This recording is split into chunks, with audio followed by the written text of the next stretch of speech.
হইছে ক? বিয়া তো দিয়া দিছে, কোনো কাম তো শিয়েছে না। শাশুড়ি কাছে আটা গুল বানাবেন, কি করাম? আমি থাকতে তোর কিসের টেনশন? আমি যা বলি তুই খালি ফলো কর। আচ্ছা আচ্ছা, প্রথমে আটা দে। কই দিয়াম? তোর মাথায় দে। আটা কই দিবি সেটাও জানোস না, না? হ্যাঁ দিছি। এখন পানি দে। হাত দিয়া দেখ শক্ত হইছে না নরম। লেটকা লাগতেছে তো। তাইলে শুকনো একটু আটা দে। এখন দেখ শক্ত না নরম। এখন একটু শক্ত হইছে। তাইলে একটু পানি দে।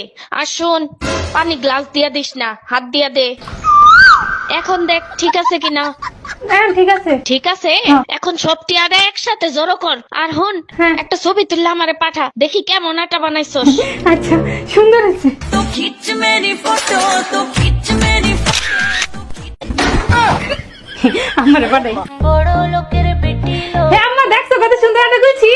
ঘন্টা হইছে, তোর জন্ম দিয়েই ভুল হইছে। ফোন রাখ।